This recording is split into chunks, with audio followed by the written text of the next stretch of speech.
Dans cette vidéo, je fais une nouvelle colle avec Badis, Paul et Paul, comme celle de l'an dernier. Et ce sera des exos du coup pour deuxième année pour PC.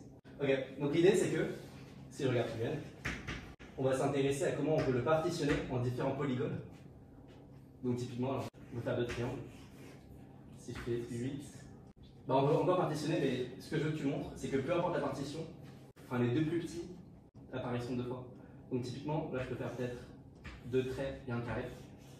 Et tu vois que les deux traits, qui sont les deux plus petits, ils apparaissent deux fois. Donc dès qu'on partitionne UN en polygones réguliers, les polygones de plus petite taille apparaissent deux fois.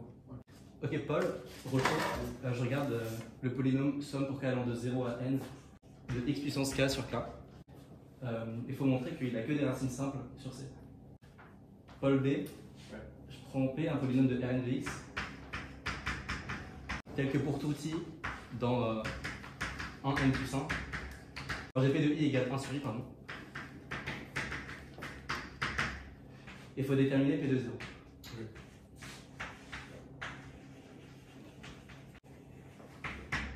Du coup, Paul, tu as écrit Lagrange, enfin Paul B. Ah ouais, bah, je voulais juste vérifier que ça existait, mais du coup, voilà, le terme de enfin oui, Lagrange, la base Lagrangienne nous dit qu'il y a un terme qui existe. Je sais pas, j'ai proposé des idées, donc j'ai fait une récurrence, et petit k, n égale 1, égale 2 pour voir ce que ça pourrait donner. Ah oui, peut-être tenter une récurrence. Ok, et t'as écrit forcément de degré n? Oui. Bah, enfin, je veux dire, il appartient à Rn crochet x, mais du coup, son rang est majoré par. Enfin, le degré est majoré par n. Mais du coup, si on avait un degré, enfin, x et moins 1 appartient à Rn crochet x. Mais on peut avoir une plus une valeur, du coup, telle que P de x est égal à 1 sur n. Du coup, ouais, mais justement, c'est ça que je comprends pas. Enfin, on pourrait avoir un polynôme qui se trouve avoir n plus une valeur comme ça. Degré n moins 1? Ouais. Ouais, en fait, il n'y a rien qui l'empêche. Ouais, oui, non. Parce que tu penses au polynôme 0, il vérifie quel que soit i, P de i égale 0. Mais ça repose sur son degré, quoi. Oui, non, ouais. Et Paul R, du coup Du coup, je pense que pour montrer que c'est que des racines simples, il va falloir raisonner que le polynôme dérivé. Ouais. Donc, le polynôme dérivé.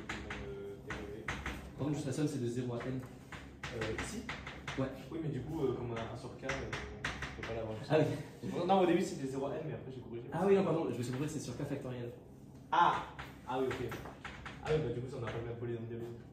Ouais. Et du coup, là, on peut poser la somme pour k allant de 0 à n parce que 0 factoriel, c'est 1. Mais oui, désolé, j'ai donné une mauvaise énoncée. Mais ouais. Pour 7, je ne vais pas les composer en 2 et 3 pour que ça peut être plus régulier.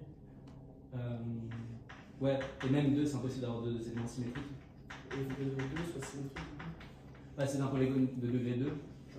Ouais. Comme tu l'as dit, les polynômes, un polynôme c'est un UP fois EIθ. Donc pour U2, ça sera juste EIθ et moins EIθ. Ah oui. Donc ça sera symétrique. Oui, non, mais j'ai dit 2 et 3 un peu au hasard. Plus sur le fait que je pense que ça existe dans le premier pour lesquels on a une décomposition. En effet, du coup, pour les nombres premiers, il ne peut pas exister un polygone de degré 2. Enfin, pour des exemples Il ne peut pas exister non plus de polygone de degré inférieur parce que après, pour avoir un certain polygone premier, par exemple, si on en a il faut que le degré en chaque truc soit. Oui, t'as raison. En effet.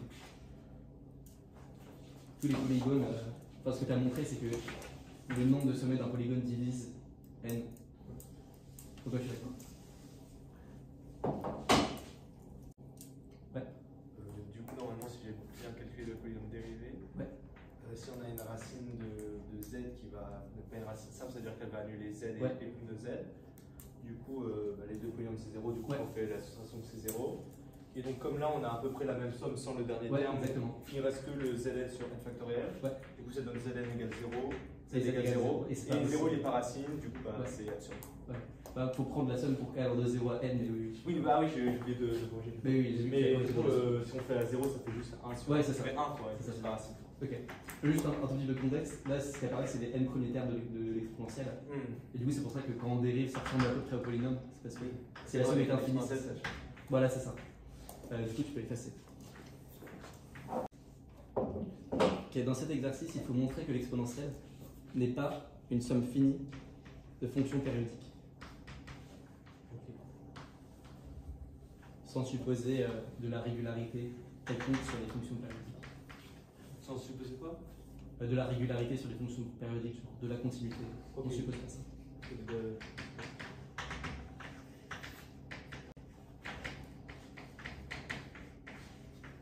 Alors Paul B. Ouais. Bon, du coup, généraliser un peu l'équation qu'on a sur, en gros, sur les polynômes à n. Ça donne ça, quoi, en gros. Ok. Du coup, ce qu'on cherche, c'est lambda 0, il me semble, ou lambda n. Ouais, je me suis trompé, ouais, pour lambda n, c'est pas ça. Ah, ok. En gros, c'est ça qu'on cherche, du coup, parce qu'on sait que P0, ah, oui, c'est le terme %. Tu as écrit l'équation paramétrique. Ouais, c'est ça, voilà. Mais après, ouais, j'essaie de trouver si j'ai des outils matriciels qui pourraient me permettre de simplifier ça un peu et d'en sortir, mais là, comme ça, je vois pas trop. Ouais. Ok.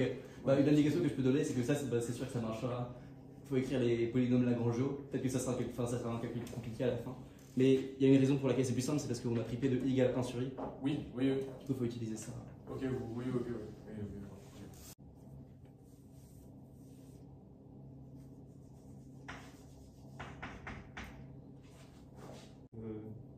j'avais déjà une idée. Vas-y, dis-moi. J'écris en somme-finie de fonction périodique f0, fn. Ouais. Et après, je note t0, tn, chacune Ouais, de ces fonctions. Donc ces périodes, déjà, elles vont être strictement supérieures à 0. Après, je suppose que je peux trouver un nombre qui va être multiple de toutes les périodes. Et du coup, si ce nombre est multiple de toutes les périodes, en ce nombre, ça va être en 0. Ouais, je suis d'accord. Mais il faudrait trouver. Ouais. Après, je sais pas si c'est possible de trouver. Non, c'est pas des entiers, du coup, oui.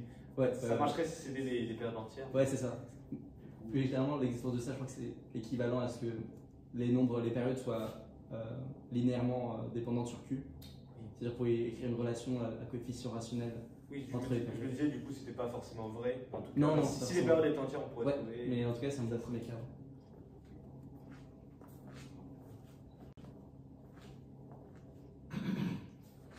Je pense que le cas critique, c'est le cas où il y a deux fonctions. Si tu veux une piste à suivre. Alors, Madi, c'est une toute petite indication que je peux te donner. Mais tu l'as déjà dit, c'est le fait que tu m'as dit, sur un polygone, comme c'est un translaté de UP, la somme des éléments vaut 0. En fait, on a un truc que tu vas utiliser, c'est le fait que la somme pour R strictement plus petit que n de oméga puissance R sur UN est nul. Enfin, je ne sais pas si vous l'avez vu en fait. La somme de je somme sur UN oméga à la puissance R pour R strictement plus petit que n.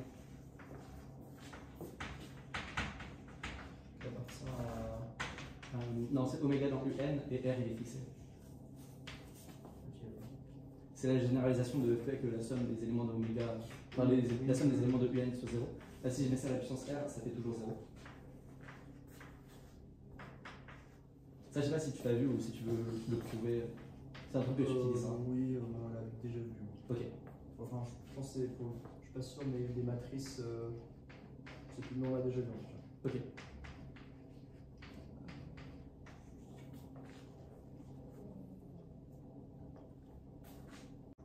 Alors Paul B.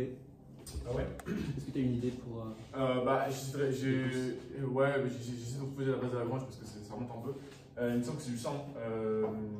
On prend oui, c'est ça. Il s'annule, il vaut 1 en interne, après il s'annule dans tous les autres, c'est ça? Ah ouais. Ouais, ok. Du coup, j'ai juste là, j'ai pris le temps un peu de retrouver ça.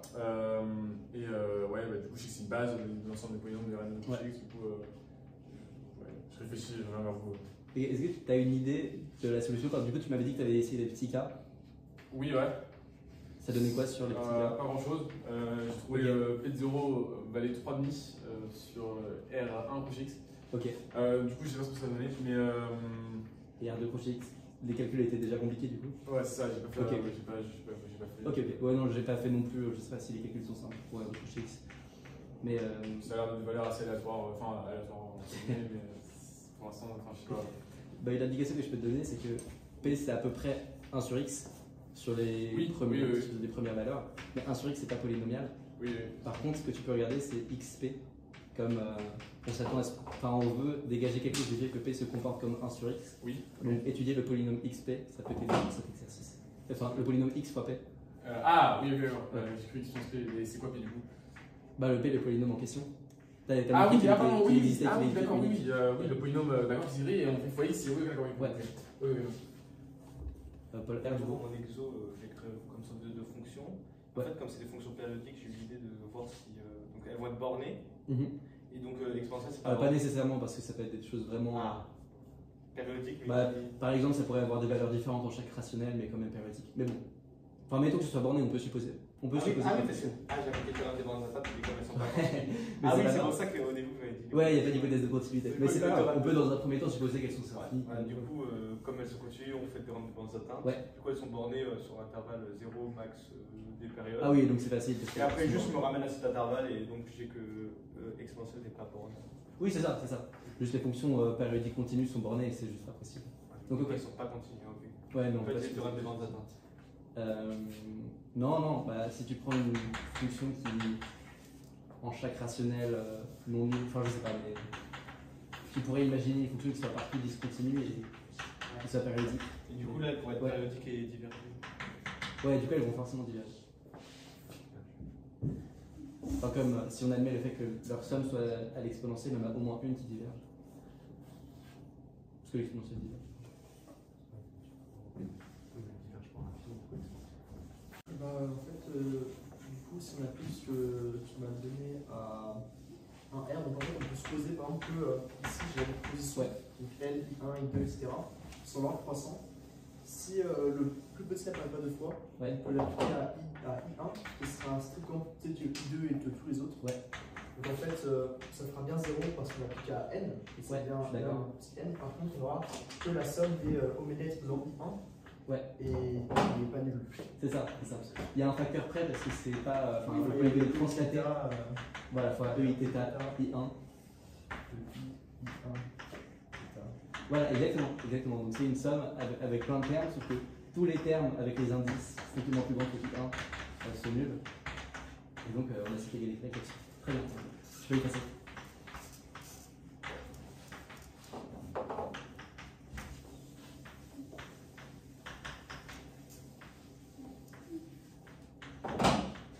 Maintenant, une suite arithmétique de modules de longueur L, ça va être les translatés, enfin, dans les entiers, ça sera les translatés de distance L d'un entier. Ça sera les entiers qui seront congrus à A modulo L pour un certain A. Donc, ça, par exemple, les impairs. Ça sera l'ensemble des A plus BL pour B dans le moins Z.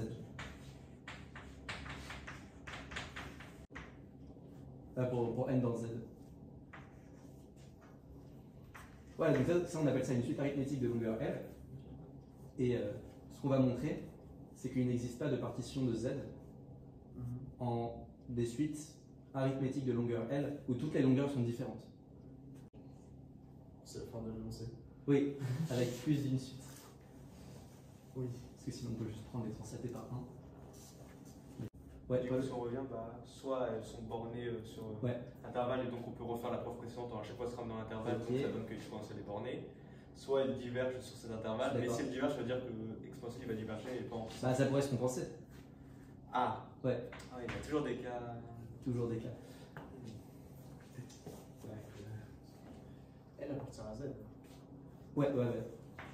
Enfin, N, enfin oui, Z, c'est la même chose. Mais si ça se compense, l'exponentielle ne peut pas diverger sans fini, parce qu'il n'y aura aucune valeur de divergence comme à chaque fois. Ouais, c'est ça. Mais j'ai pensé aussi quand tu m'as dit ça, sauf que les valeurs de divergence peuvent se. Enfin, c'est encore le fait que les périodes ne sont pas forcément rationnellement connectées. Ah oui, parce que ça peut se compenser sur une période, mais pas sur l'autre. Voilà, c'est ça. La somme, enfin, il n'y a aucune période a priori qui est commune pour les deux. Et pour une partition c'est forcément fini. Ah ouais, là en l'occurrence on nous intéresse aux partitions finies. On peut considérer des partitions de n'importe quel, mais ouais, l'énoncé c'est qu'il n'existe pas de partition finie de Z.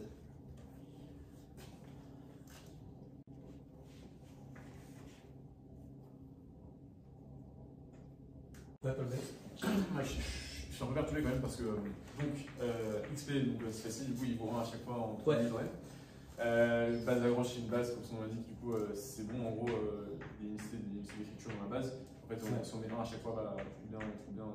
Ouais, mais sauf que là on a monté le degré. C'est ça. C'est ça que je me demandais, c'est que du coup, on est 6P il est en X sur scène, là, du coup, on est en degré N+1, donc c'est vrai qu'il y a un problème avec ça, déjà. Et parce que du coup, cette écriture-là, elle marche. Mais le problème, c'est que la base de Lagrange dans Rn+1 crochet X, c'est pas une base, quoi. Du coup, c'est pas le bon vecteur, donc je sais même pas si c'est. Enfin, je vois pas trop le tour qu'on va faire ici. Parce qu'en plus, si je voulais juste. J'aurais pu juste évaluer en réel non nul, j'aurais juste pu diviser par X de l'autre côté et j'aurais trouvé en seule expression, mais du coup, là, ça marche pas parce qu'il y a X.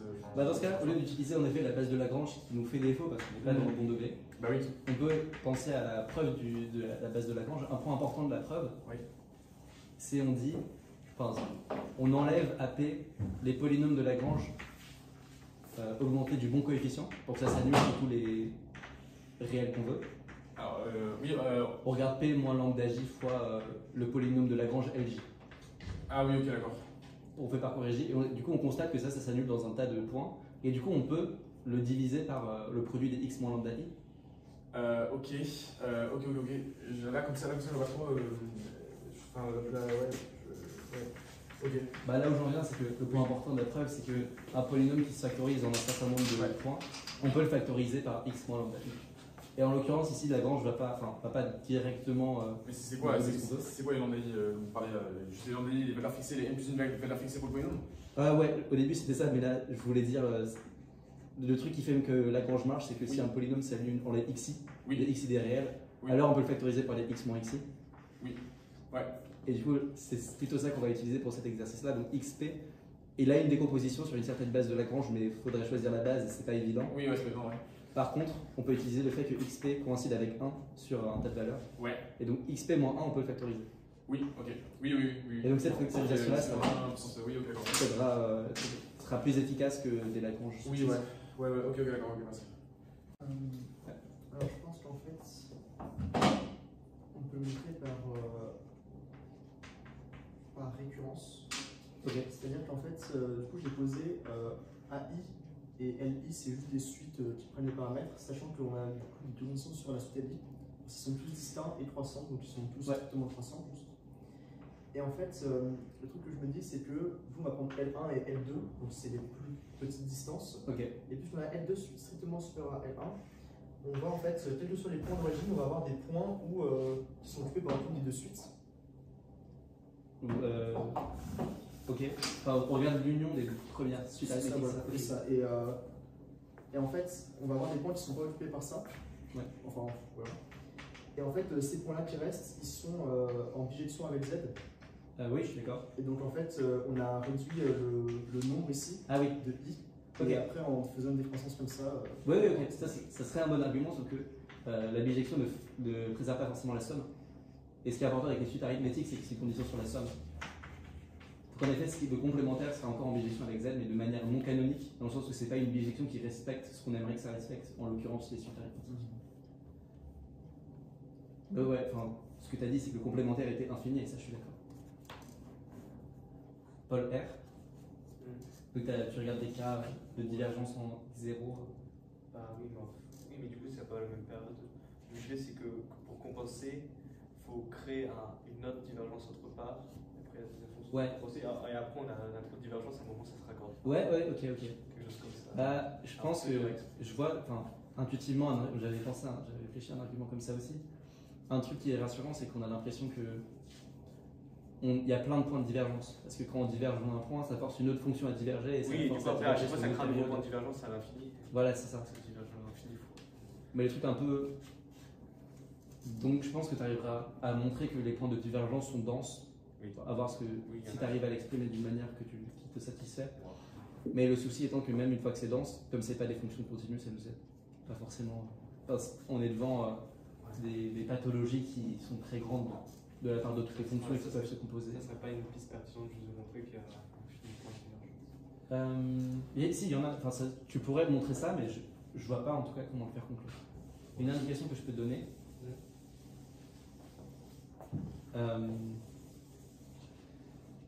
C'est de remarquer que quand on donc des fonctions périodiques, quand on les transtate, ce sont les mêmes. Oui. Et l'exponentielle, quand on la transtate, ça décale juste d'un facteur. Et donc d'essayer de montrer le problème par récurrence.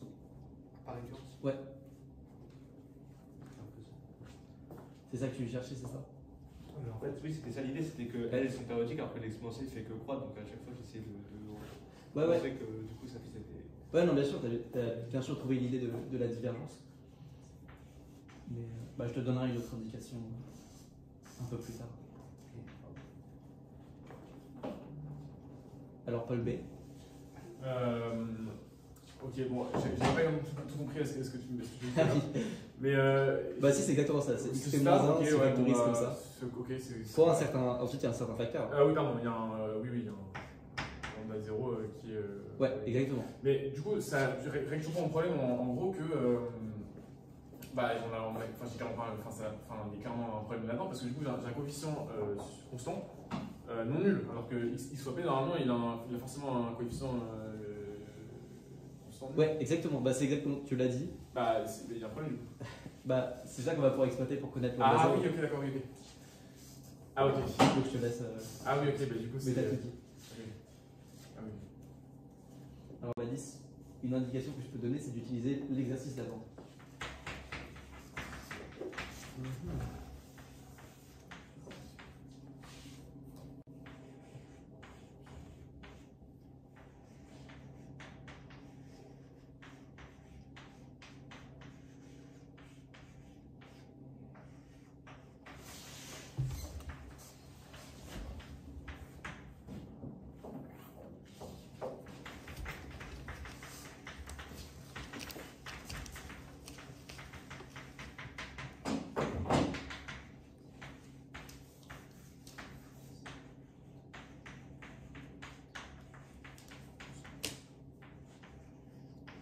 Bah oui. En fait, si on prend.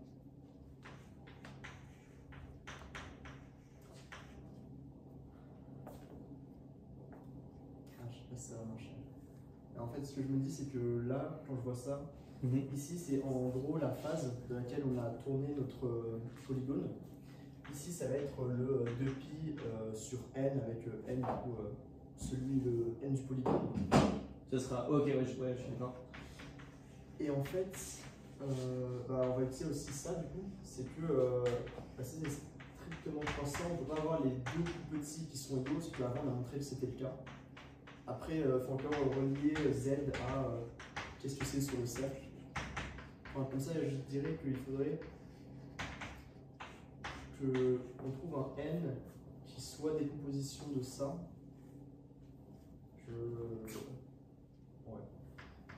Je réfléchis encore. Ok.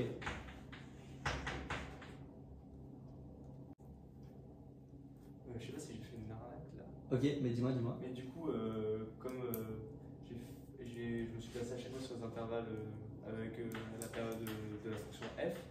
Ouais. Et du coup, à chaque fois, sur cet intervalle f, si on se place juste à la borne, f elle va être égale à f de 0. Ouais. L'argument de g il va croître et l'argument d'exponentielle il va croître. Donc on peut l'exprimer comme ça, g pour un multiple de cette période. Et du coup, en plus infini, ça va tendre en plus infini. Je suis d'accord. Comme c'est périodique, ça ne devrait pas tendre vers. Ouais, mais encore une fois, là c'est l'argument qu'il utilise encore. Ouais, le fait qu'il y a une série de arnaque. Ouais, c'est une arnaque. Ouais, c'est pas comme si. Je sais pas sur quoi faire la récurrence. Bah, sur le nombre de fonctions, mais le fait de faire, passer à un. Enfin, le fait de tomber la récurrence, c'est très difficile. Enfin, c'est là le truc de l'exercice.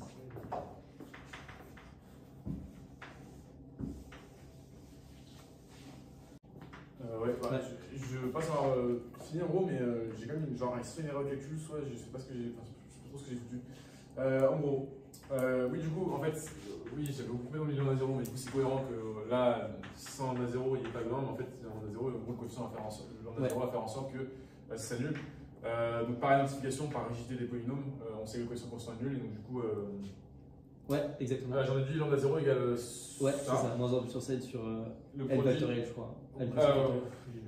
Oui, c'est juste L plus 1 factoriel, pardon. N plus 1 factoriel, pardon. Ça, c'est bon. Et mais du coup, je trouve juste P0 égale 0, ce qui n'est pas possible. Bah là, on a déterminé pour XP. Oui, là, on a déterminé lambda 0 pour X. Ah oui, pardon. Oui, je reviens, c'est ça, Gaëtan. Mais à partir de ça, je suis d'accord qu'on sait déterminer oui, enfin, P0. Parce que, oui. On trouve xp égale à un certain polynôme qui s'annule en 0, mais on identifie juste le terme devant x du polynôme avec le coefficient qu'on cherche. Hein? On a xp égale à un certain polynôme mais qui s'annule en 0. Oui, ouais. Et on identifie juste son coefficient devant x à P0. Ah oui oui, ok, mais donc. Oui, on est sur un coefficient. Bah, on voulait déterminer P de 0 et donc c'est fini. Là, je vois comme ça qu'on va conclure. Parce que on a existence P, mais j'ai pas. Ah oui, parce qu'on met juste. On dit juste. Ah oui, ok. Ok, je pensais que c'était ce que tu disais. Non, je comprends pas. Parce que moi je vois pas comment on détermine ça. On peut pas déterminer P de 0 puisque x vaut 0, il annule P de 0. Donc dans tous les cas, on pourra, à partir du coefficient sur le produit des x manqueurs, on peut pas trouver P de 0. Ok, je laisse essayer de chercher P de 0 du coup. Oui, enfin, l'idée c'était ça. Ok. C'était de déterminer lambda 0.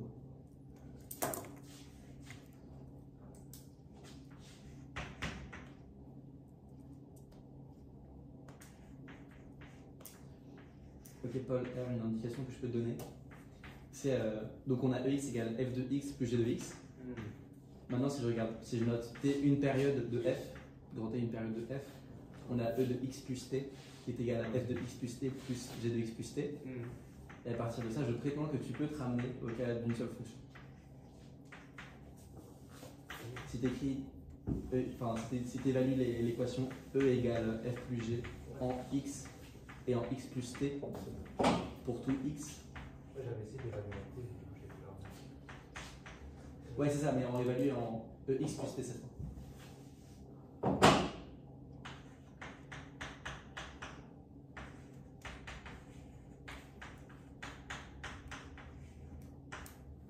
Ouais, ok, j'ai compris du coup, juste il fallait les coefficients constants du polynôme et là on l'a trouvé dans cette expression T. Ouais, enfin, répète ce que tu as dit, le coefficient constant, c'est ça? Le coefficient constant, c'est le coefficient constant de P, c'est là où c'est P0. Ouais. Du coup, on va trouver quoi. Ouais, c'est ça. Mais comment est-ce qu'on trouve le coefficient 0 de P? C'est le coefficient de XP. Du coup, le coefficient de combien de XP? Ouais, c'est ça. Du coup, exactement. Donc on a trouvé XP comme une égalité avec un truc à droite qu'on connaît. Donc on saurait déterminer le coefficient devant 1. Et c'est le coefficient P de 0. Ok, donc tu peux effacer.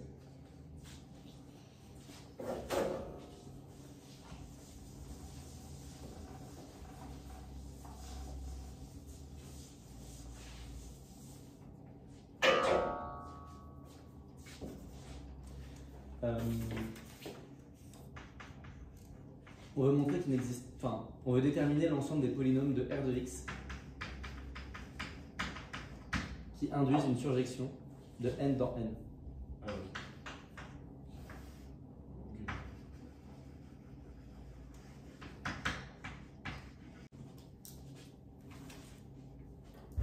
C'est que, en fait, du coup, si j'arrivais à trouver un n tel que les LJ ce soit une partition, comme tout à l'heure, des polygones qui forment tout, ça marcherait, mais le problème c'est que peut-être ici, peut-être que les polygones ils vont se recroiser sur certains points. Ouais, je suis d'accord.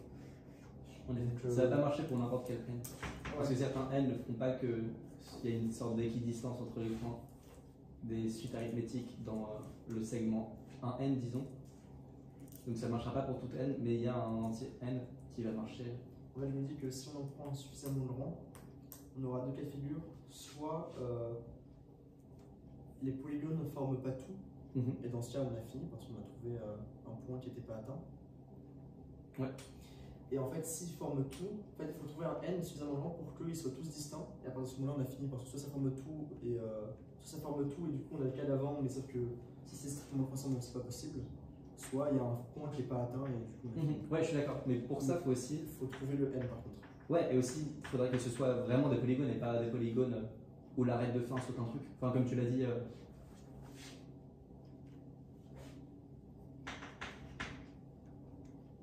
En fait, c'est-à-dire, non, j'ai pas trop compris. Bah, mettons que je prenne une partition et que je prends le segment et que je prends 5 entiers consécutifs et que je projette la partition sur U5 et que je regarde les polygones qui arrivent, bah, il se pourrait que même si c'est des suites par exemple, je pourrais prendre la suite arithmétique de la partition de Z en paire et impair, donc elle ne vérifie pas les conditions de l'énoncé, mais si je la projette sur le segment 1,3, disons, ça fera sur U3 avec 2 paires et 1 impair, et ça ne fera pas des polygones. En fait, cela, si on prend ça, du coup, on est sûr d'avoir un polygone parce que ça, c'est le déphasage, c'est combien on a tourné ça. Et. Ah oui, ok, oui. Ouais. Il faut que. En fait, oui, mais il faut trouver un n seulement qui soit divisé par un type de tous les NJ. Ouais. Mais. Ouais, tout à l'heure, on supposait aussi que le n c'était la somme de tout, sauf qu'en fait là on n'a plus besoin de ça parce que même si n est plus grand que ça, ça marchera. Ouais, complètement. Mais après, il y a toujours le problème des points qui peuvent se regrouper. Bah, je te laisse y réfléchir.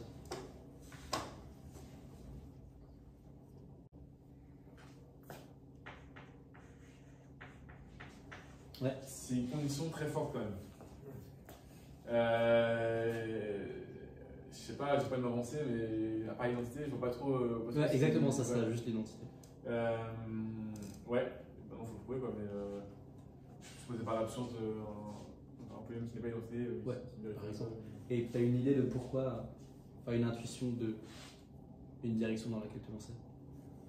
Alors là, comme ça, je vois pas trop. Non, comme ça, pas trop. Ok. Mais ouais, je laisse ça.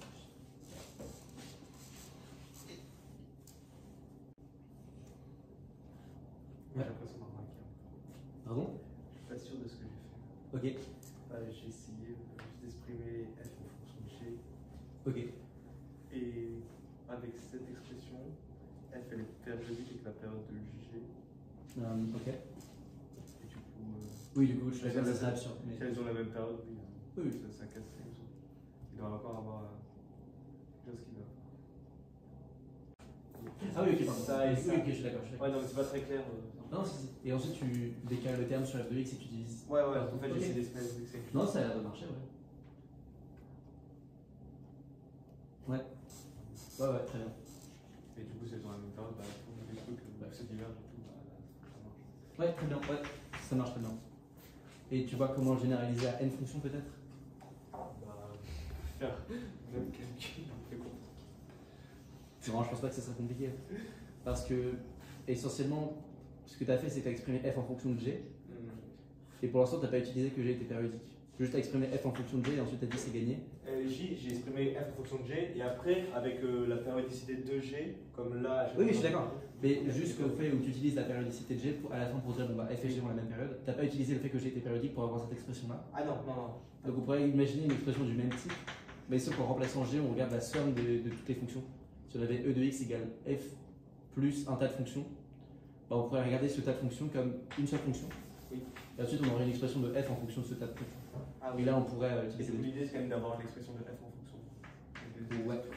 Oui, c'est ça. C'est ça. La même preuve a marché, mais je te laisse réfléchir un peu à ça. Non, je te laisse réfléchir quand même. À comment généraliser ça au cas de n fonctions. Je pense que tu trouverais une preuve. C'est pas beaucoup plus difficile. Ouais, Paul. Bon, en fait c'est assez trivial parce que. Ok. Parce que déjà, on élimine tous les polynômes qui divergent vraiment l'infini en infini. Ouais, je suis d'accord. Ouais, c'est possible. Au moins l'infini. Ouais, au moins l'infini, pardon. Du coup, on prend un domaine strictement positif. La solution, ça veut dire que pour tout n, il existe un n tel que P2 égale à n. Je suis d'accord. Une fois que le polynôme va dépasser la valeur 3, bah, c'est pas possible quoi. Dans l'autre sens plutôt. Pour un appartement, il existe un n tel que P2 égale à n, du coup c'est là. Une fois que le polynôme a dépassé la valeur n, en gros, bah, il ne retournera plus jamais en bas quoi. Ouais. C'est strictement monotone à partir d'un certain rang. Je suis d'accord.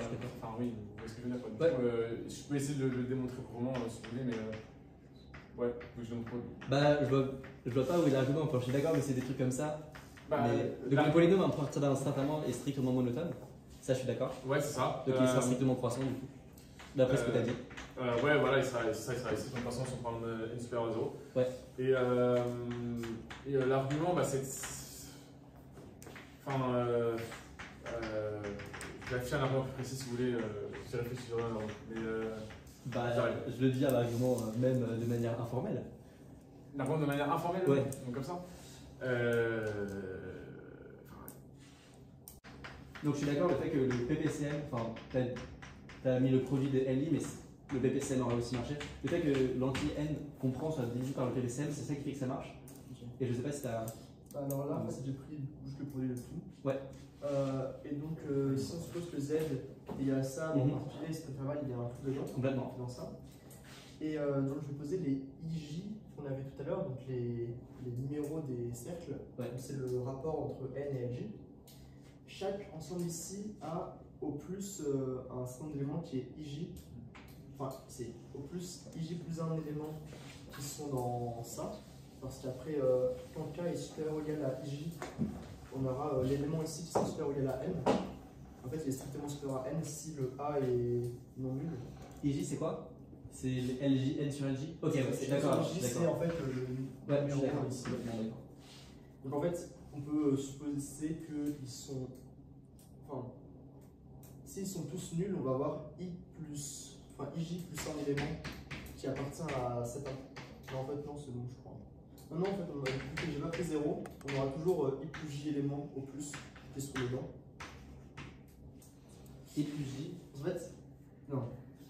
IJ éléments. Parce que ouais, je suis d'accord. En tout cas, entre 1 et IJ, c'est dedans, et sinon, ce sera pas dedans. Et. Bah, après, AJ pourrait être très grand. On pourrait imaginer que A1, par exemple, ce soit N plus 1. Ouais. Oui, c'est au plus. Ok, ah oui, ok. Non, c'est au plus.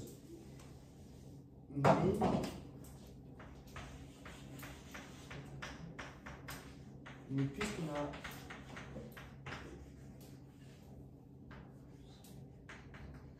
En fait, puisque ici on a exactement n éléments, et que ici on a au plus IJ, ça fait que.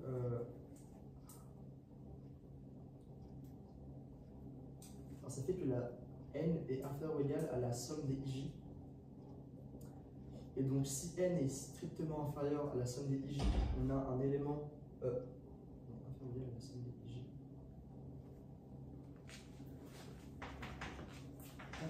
Je pense que c'est supérieur ou égal si je suis ton raisonnement.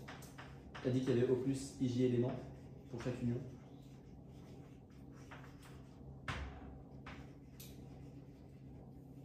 Voilà. Non mais j'ai donné une indication et je pense que ça sera plus clair. Tu as montré que dans la suite, il faut que tu utilises que les LI divisent N. Et ça va largement simplifier ton raisonnement. En fait, si tu... Pardon, je te laisse réfléchir.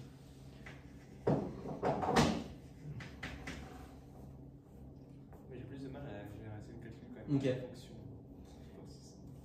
Donc, on a f1 de x qui est égal à ça.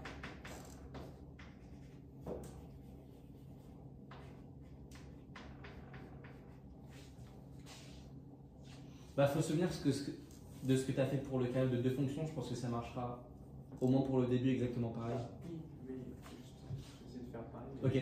C'est un peu parce que là, en fait, ça a marché parce que justement, j'en avais deux et après, je pouvais faire juste avec la période de G du coup. Sauf que les autres, elles vont pas être périodiques avec la période de G. Comme il y en a plus. En fait, c'est ça qui marche. Je pense que avec les fonctions, c'est plus facile qu'à F. C'est possible. Parce qu'en fait, elles n'ont pas la même période, donc je peux pas faire le même. Ah oui, oui. En fait, ok. C'est possible. Moi, c'est possible. Donc une indication que je peux donner, c'est là on a une égalité de soustraire f1 de x. Donc on a cette égalité là. On a aussi la même égalité si on enlevait t1 partout. Enfin tf partout. Enfin tu l'as écrit t1. Avant c'était tf. On a aussi f1 de x qui est égal à e de x moins somme des fn de x juste de base. Et donc dans les deux égalités le terme de gauche est le même. Et donc si on soustrait, on peut exploiter quelque chose.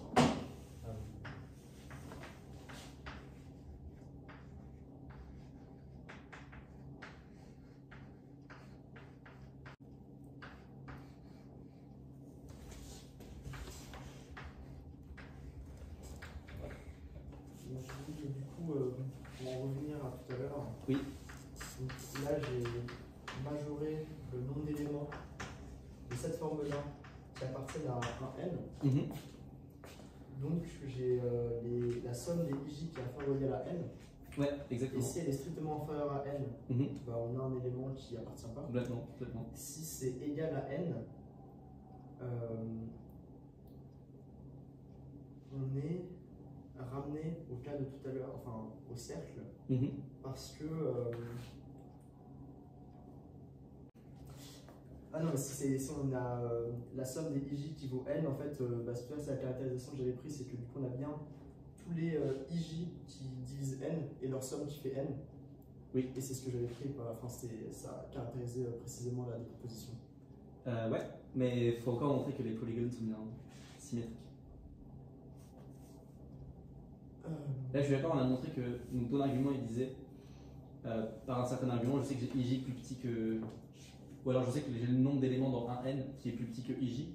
Donc tu sommes les choses, ça doit faire n. Donc la somme des ij est égale à n, je suis d'accord. C'était ça ton argument. Mais une fois que tu as ça, c'est pas clair que l'image des suites arithmétiques dans un soit bien un polygone.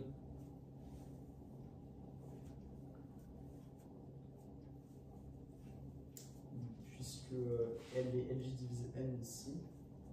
Ouais, exactement. Non, mais en fait, EJ et LJ, c'est. Enfin, les deux divisent n, du coup, c'est. Donc c'est clair que les AJ plus KLJ forment un polygone dans UN. Oui. Ok.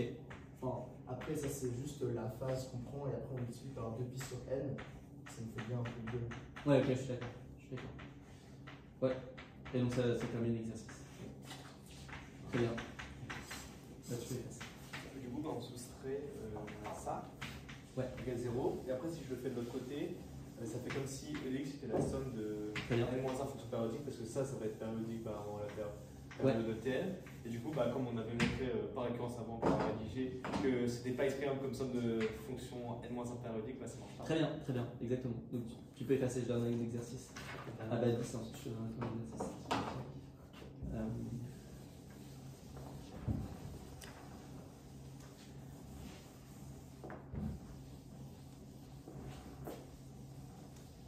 Donc je prends un anti-n et je prends un polynôme dans Rn de x simplement scindé.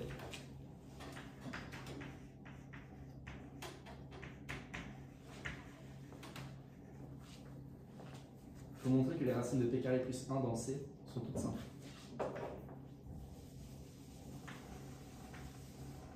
Le p carré plus 1.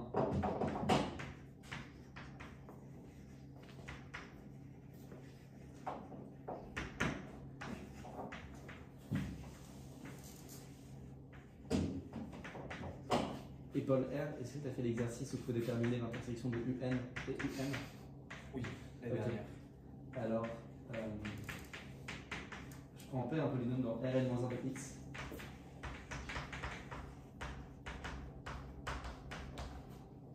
Tel que quel que soit k dans un n, j'ai P de k égale R puissance k. Et il faut déterminer P de n plus 1. Ok. Oui. Ok. Alors encore une fois, c'est un peu des arguments un peu bateau, avec des min, des max, et je sais pas trop un théorème magique en gros qui va permettre de conclure, enfin en tout cas pas pour l'instant. Mais en gros ce qui se passe c'est le nombre de valeurs en gros où théoriquement le polynôme pourrait prendre des valeurs naturelles en un nombre naturel. En fait il va mesurer par son degré. Donc, si il oscille, on va dire, il oscille comme ça, il y a bien un nombre fini de valeurs. Ouais, je suis d'accord. Et même si ça n'annulerait pas, on sent bien que la dérivée, à un moment ou à un autre, la dérivée elle va s'annuler à un nombre s'annuler trop fort en fait, pour que ça puisse fonctionner. Il ne peut pas changer de croissance, enfin de monotonie. Exactement, une infinité de fois. Ouais. Voilà, un nombre fini de fois où il peut changer de monotonie. Du coup, ça implique aussi un nombre fini de fois où sur cet intervalle-là ou sur ce segment-là, il va vérifier cette propriété-là. Du coup, c'est que atteindre des valeurs naturelles, enfin des non naturelles en une valeur naturelle, quoi. Est-ce que je veux dire? Non. Sur cet ensemble-là, il y a bien un nombre fini de fois où le polynôme va vérifier la suivante P de n égale n. Bien sûr, je suis d'accord. Oui. Et donc du coup, une fois qu'on a passé ce point-là, il y a un moment où il a pu changer de monotonie. Oui. Ça monde facilement. Enfin, non, ça je suis d'accord. D'accord, ouais, voilà. Le polynôme est monotone à partir d'un certain rang, je suis d'accord. Exactement. Alors, je m'étais dit, est-ce que je vais peut-être pouvoir essayer de faire une sorte de disjonction d'écart en fonction du degré du polynôme. Parce que si le degré est supérieur à 1, on sait qu'à un moment ou à un autre, le polynôme va dépasser l'identité. Oui.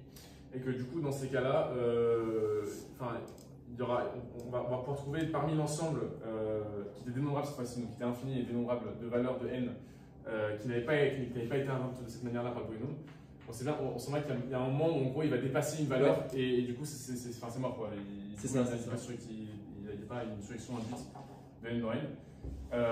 Ça vous va jusque-là ce que j'ai dit ou, enfin, je vois pas, en fait je vois pas, pour moi il n'y a pas d'argument à part des trucs bateaux comme ça avec des min et des max. Un argument que tu peux faire c'est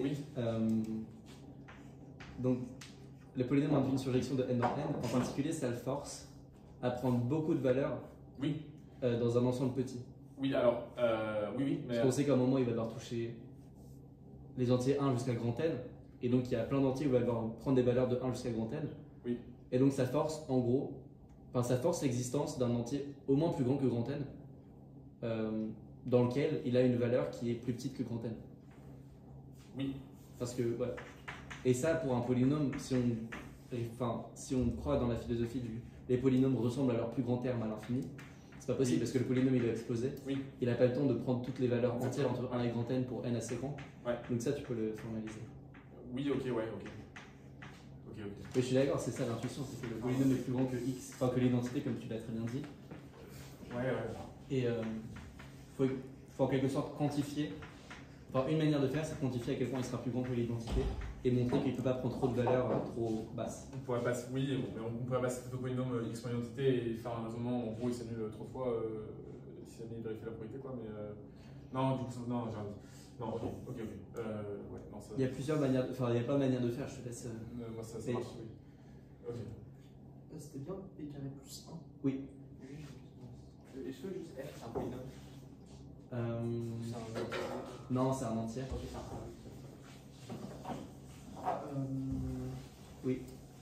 Du coup, si on prend L racine de p carré plus 1, ça divise p carré plus 1 et sa dérivée. Donc ça annule p carré plus 1 et sa dérivée. Ça annule p carré plus 1. En fait, on a un carré qui est égal à moins 1, donc R est forcément complexe, puisque P est un polynôme réel. Enfin, complexe privé de R. Oui, privé de R, oui, c'est vrai. Puis ensuite, on a aussi R qui annule la dérivée. Donc soit ça annule P, mais c'est pas possible parce que les racines de P sont dans R. Ouais, je suis d'accord. C'est ce qu'on a supposé. Et si ça annule P', c'est pas possible non plus parce que puisque c'est des racines simples, toutes les racines de P' sont dans R aussi. Très bien, tu peux effacer.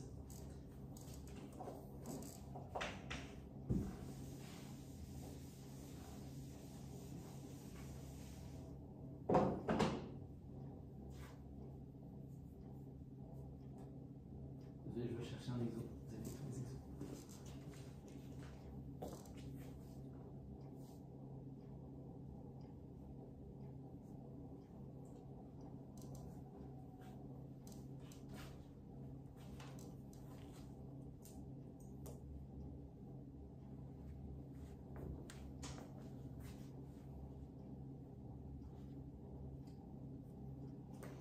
Ok, je prends f de 0,1 dans R continu.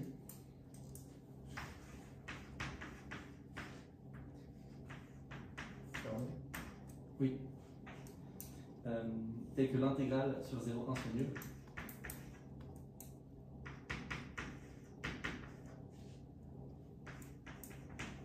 Et je pose alpha son minimum et bêta son maximum.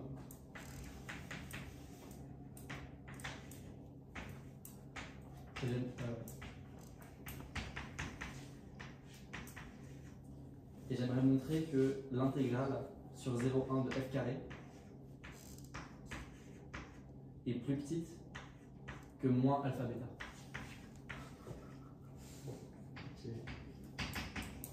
Paul, R. Moi j'ai fait l'interpolation de Lagrange. Normalement ça marche. En effet, on peut déterminer de manière théorique, mais là il faut le déterminer explicitement.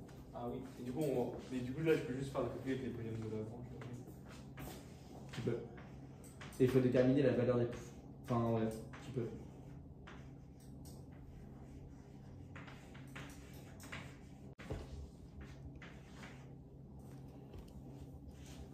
Alors, Paul B. Ça va être Là, comme ça, franchement, j'ai du mal à voir comment bien formaliser, passer de Ok. Une indication que je peux donner, c'est que l'énoncé reste vrai si on suppose juste qu'à partir d'un certain rang, on a P de X plus grand que 2X. Oui. Tu m'as dit le polynôme à partir d'un certain rang est plus grand que l'identité, en fait on sait même qu'à partir d'un certain rang il est plus grand que 2X. Oui. Et à partir de là, tu peux conclure qu'il ne sera pas surjectif de n dans n. Oui, ok, ouais. Donc je te laisse réfléchir à ça.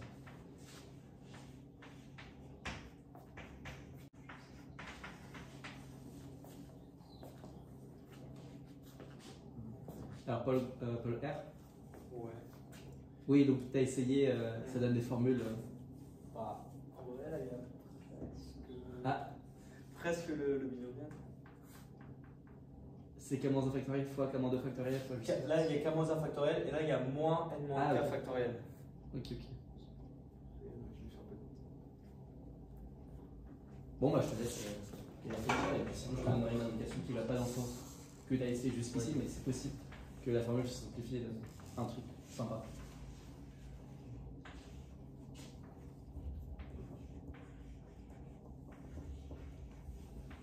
C'est un peu dommage. Mais mon idée c'est que en fait, déjà je me dis, je vois alpha et bêta comme ça, un produit des deux. Je me demande comment on fait pour le faire apparaître. Ok. Et je me dis, la première chose qui me vient en tête c'est un produit comme ça. Très bien.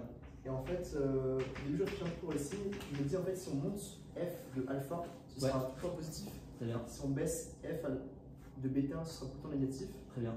Donc cette fonction-là, donc ça c'est positif, ça c'est négatif, ce sera négatif, je suis d'accord. Puis ensuite je développe, ça, et là je suis pas content parce que j'ai le moins alpha bêta de ce côté-là, alors que j'aurais bien aimé sur un plus alpha bêta. Ça, en fait là maintenant son intégral, son intègre, quand on est sur 0,1 on regardera le alpha bêta, on va obtenir l'intégrale de f et puis l'intégrale de f carré, puis oui, en effet. seront nuls, mais ça marche pas.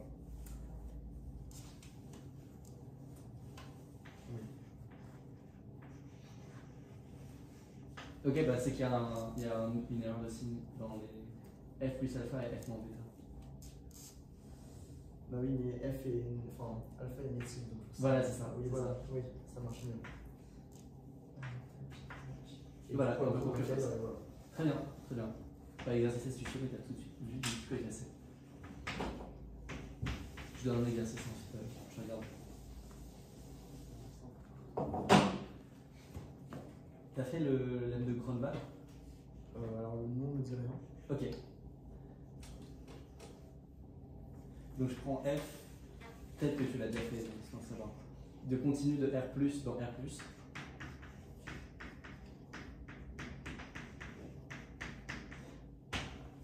Tel qu'il existe une constante positive, telle que pour tout x,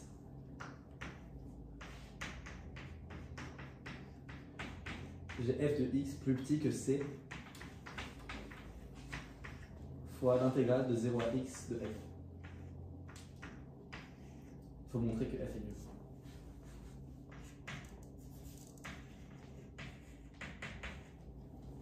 Oui, Paul R. Du coup, après le calcul, ça donne ça. Donc, c'est la bonne formule, ça, c'est pas. Bon, j'appuie plutôt sur le fait que ça soit pas bon. Non, je sais pas si ça va se simplifier ou même si la formule finale est facile. Mais on peut essayer de chercher une autre preuve une autre manière de trouver cette formule. Est-ce qu'on doit trouver quelque chose à peu près comme ça à la fin ou pas? Je crois qu'on doit trouver un truc plus facilement calculable. L'idée c'est que là le polynôme P il ressemble à il ressemble à la fonction qui a t associée à puissance t. Et cette fonction là elle vérifie une équation simple. Ça c'est une fonction qui n'est pas polynomiale, la puissance t de puissance k. Et donc on aimerait bien exprimer ce que a de spécifique cette fonction, la fonction qui a t associée à puissance k dans le monde polynomial pour pouvoir trouver une équation, un truc polynomial sur P. Et un truc qui généralise le polynôme c'est la dérivée discrète. Et à un moment on veut utiliser le théorème de Lagrange pour dire là on a n points où il se passe un certain phénomène, on aimerait bien utiliser Lagrange. dans ces points-là, on a P de K égale R puissance K.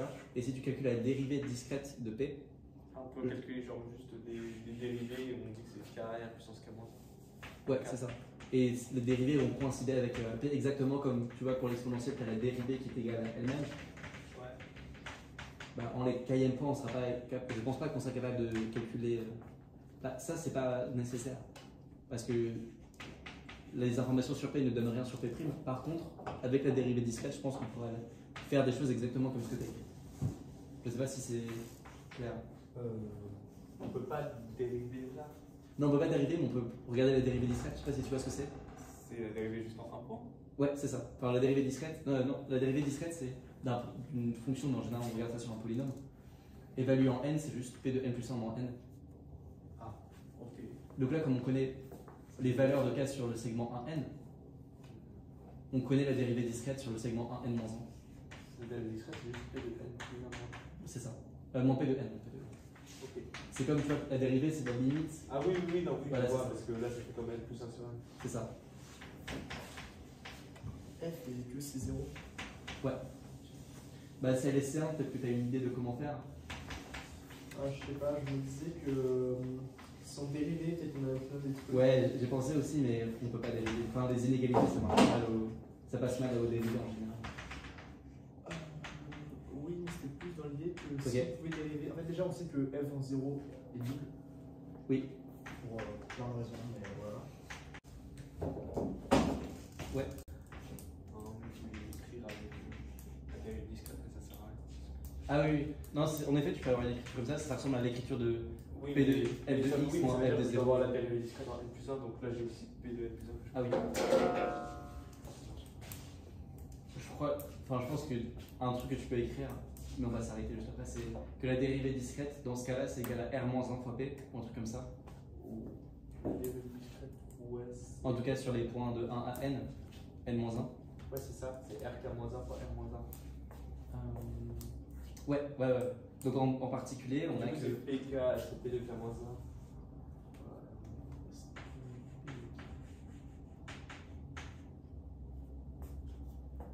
Oui, voilà, un truc comme ça. Et cette égalité-là, c'est une égalité entre polynômes pour le coup. Donc on est passé d'une égalité entre fonctions réelles. Enfin, on a réussi à ramener un peu la fonction qui a t associe r puissance t au monde des polynômes. Ça, c'est une équation juste polynomiale. Et là, on utilise Lagrange pour dire que cette équation est vraie sur 1 jusqu'à n moins 1 point. Ouais, voilà, on utilise la rigidité. Et ensuite, ça nous donne beaucoup d'informations sur. Sur la dérivée discrète, on n'a pas n points, on en a n moins 1. Parce qu'on ne peut pas l'évaluer en 1, comme là on a P de 0. Oui, ensuite il faut encore un argument. Mais il y a plein d'arguments sont possibles. Mais ouais, on n'a pas conclu l'exercice, mais c'est ça l'idée, et ensuite tu as une formule simple. Du coup, Paul B. Et là, je pense que ça a marché.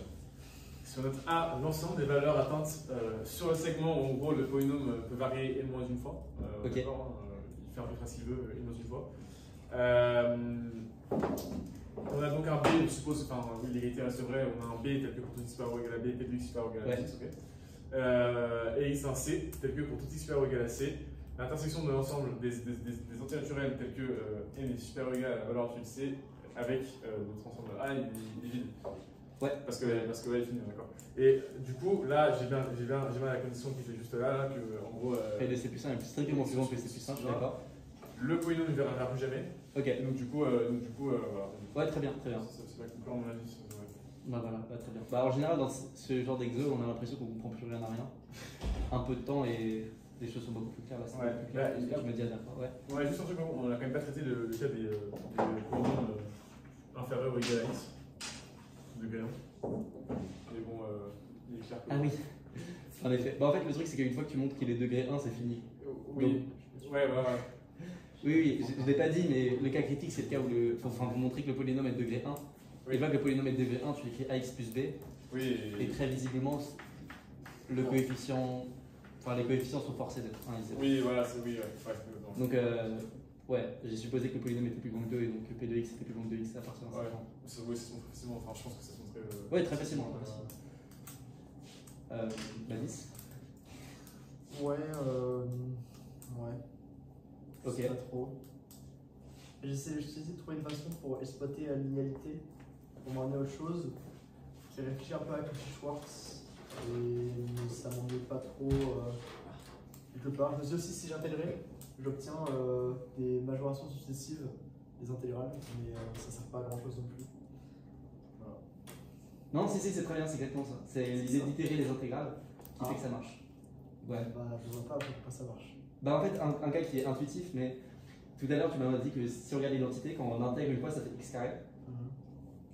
Et encore, on pourrait dire, bon, bah, c'est pas grave, parce que si c'est énorme, il n'y a pas de problème en 0, mais sauf que si on intègre une deuxième fois, ça fait x cube. Et si on intègre un tas de fois, ça tend vers 0 extrêmement vite, enfin exponentiellement vite, parce que ça fait x cube puis x puissance 4. Et si tu peux faire le cas général, enfin, tu peux. Cette idée-là qui a l'air de marcher dans l'identité, parce que ça fait des puissances de plus en plus grandes, marche pour f. F de x, on a que c'est plus petit que c pour l'intégrale de 0 à x f. Et maintenant, si je note grand M le maximum de f sur 0x, bah, en itérant l'intégrale plein de fois, si je prends x strictement plus petit que 1, ça va donner f de x plus petit que c à la puissance n fois. Oui, parce qu'on met m, c'est pas sur 0,1, on va obtenir un mx dans l'intégrale, c'est un demi de mx carré, etc. Ouais. Un truc comme ça. Ok. Et ça nous montre que ça tend vers 0. Il y a plein de manières de faire cet exercice. Là, c'est instructif, parce que c'est un truc, tu m'as dit tout de suite l'intuition derrière, mais qu'il faut formaliser et c'est un bon exercice d'analyse. Donc voilà, très bonne colle pour vous trois. Rien à dire, très, très efficace. Vous avez beaucoup progressé. Non, et puis, rien à dire, vous avancez très bien dans les exercices, vous êtes rarement bloqué, enfin, vous arrivez à trouver des idées pour continuer. Donc c'est très très bien. Je pense que si j'avais, mais c'est vraiment très bien, mais si j'avais un conseil à vous donner pour pour progresser, c'est peut-être un tout petit peu plus d'exercice, mais c'est pas pour dire que vous n'en avez pas fait assez, vous êtes très efficace sur ces